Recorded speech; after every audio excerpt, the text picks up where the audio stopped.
There was a time in American history when the Irish were hated, shunned, and treated as outsiders. My own family came from that history. My great-great-great-grandfather came to this country from Ireland. We were immigrants, outsiders, and struggling to find our own place. When the Civil War broke out, the Irish Americans stepped forward, not for fame, not for acceptance, but because they believed this country was worth fighting for. Units like the Irish Brigade became legendary for their bravery, yet many of these men, North and South, weren't officially recognized as veterans after the war. Their courage and sacrifices were real, but their status was ignored.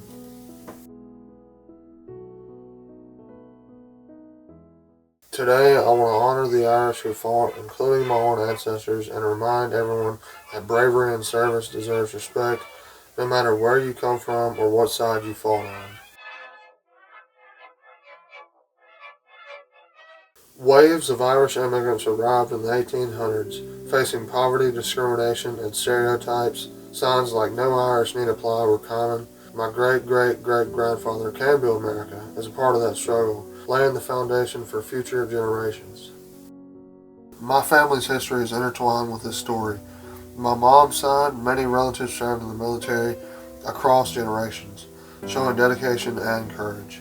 On my dad's side, there were Confederate ties, relatives who served during the Civil War. I don't know all the details, but it's a reminder that military service runs deep in my family. But I was told by my dad's real dad, because my dad is adopted, the one time I did meet him. Later on, a few years later, my dad did tell me that he was told that one of his dads was a general in the Civil War for the Confederacy. And my dad's real dad was also in the Army as well. This is also the original photo that was taken, and it's been downloaded by my grandmother, and just want to let you guys know that this was the original. My Papa Shelby also continued this legacy, serving in the U.S. Army as a sergeant. Pictured here in his uniform beside my granny, he showed bravery and leadership that honored generations before him, proving that courage and service are timeless traits in our family. This is actually the real plaque at my Grandpa Shelby's grave, and I just wanted to give a moment and pay some respect to it and prove to you guys that I'm not just making this up, that it is real. This is another picture that I created. It is the original, but it's the second picture that I made. It's more of a subtle tone picture, but it's just proof of the fact that I brought these pictures back to life after years of, being tucked away and not really many people seeing them. But either way, I'm proud to be able to preserve both of my grandparents' history and to be able to show it to you guys.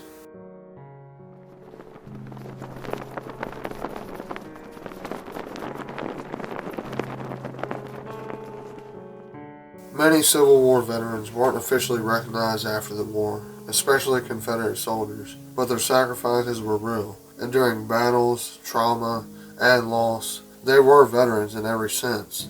Both sides deserve respect and remembrance.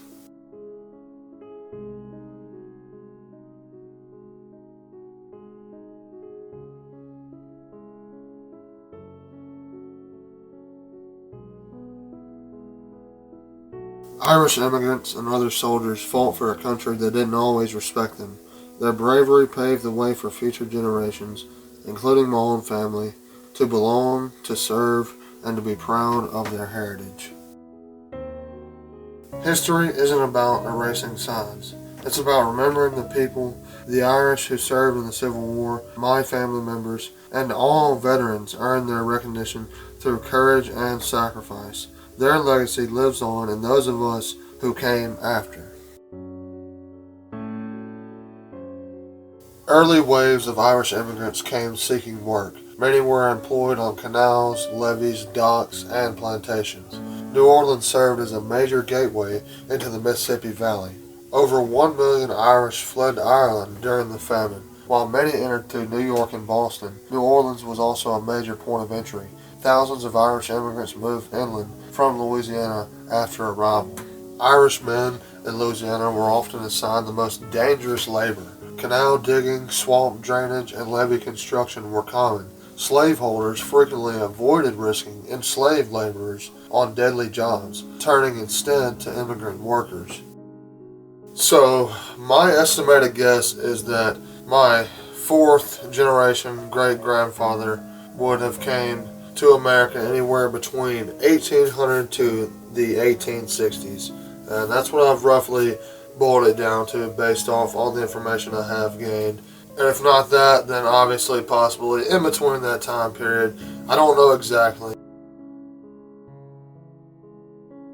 Before the Great Famine, and long before the Civil War, thousands of Irish men and women were already being forced into labor across the Americas. Between the 1600s and the early 1800s, an estimated 300,000 Irish people were sent to the Americas as indentured servants, penal laborers, or contracted workers.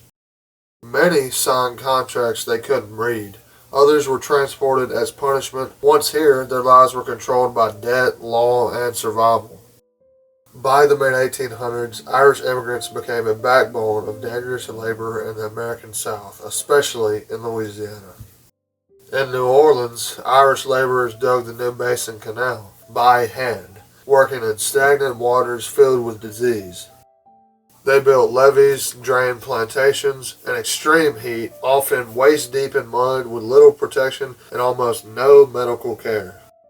Mortality rates were devastating. Many died within months from yellow fever, drowning, heat stroke, or pure exhaustion. Their suffering is rarely taught, but it happened, and it shaped the world that came after. Many people claim that the Irish were slaves in the same way African Americans were, but that's not historically accurate. What is true is that the Irish endured brutal treatment, indentured servitude, penal transportation, forced labor contracts, and extreme discrimination. They were often assigned to the deadliest jobs, as we've already basically talked about, building levees, digging canals, working sugarcane fields. Many were literally treated as expendable labor, with mortality rates shockingly high in the 1830s to 1850s. So just to end the video off on a good note, we're going to go ahead and do a double recap just to make sure everybody understands the simplest way possible. What the Irish were: indentured and forced labor, brutal contracts, deadly working conditions, treated as expendable labor. And what the Irish were not: they were not chattel slavery, not lifelong ownership, not legal property, and not generational slavery.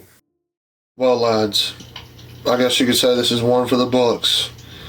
This is definitely a bucket list video that I've definitely marked off on my channel, and an idea I've had about for a long time, and something that probably not many other channels or videos are really comparable to this video, because it's not only very near and dear to my heart, but surely it'll speak to a lot of people, and it'll help bring the truth to how things really were, and bring light to all the people that lost their lives, not only the veterans, not only the people that literally helped build this country and Louisiana, but everybody that I mentioned. You know, it's all preserving history. Oh yeah, by the way, don't mind those shots. The boys back there, they're doing some target practice right now, so, but it's all a part of history, and it's something that I plan on preserving to bring light to history and to bring the truth. The boys, they should be firing off the Gatling gun here soon. Appreciate you guys very much sticking around to the end of the video. Very much. I can't tell you how thankful I am for every single one of you, like I try to do every single time. And if you guys are new to this channel, and if you like this content and you want to see more Civil War content, well, that's my call. But if you want to see more Civil War content, please hit the like button, please subscribe, and please leave me a comment and let me know what you think. Join the Rebel Militia, and I'll see you guys later.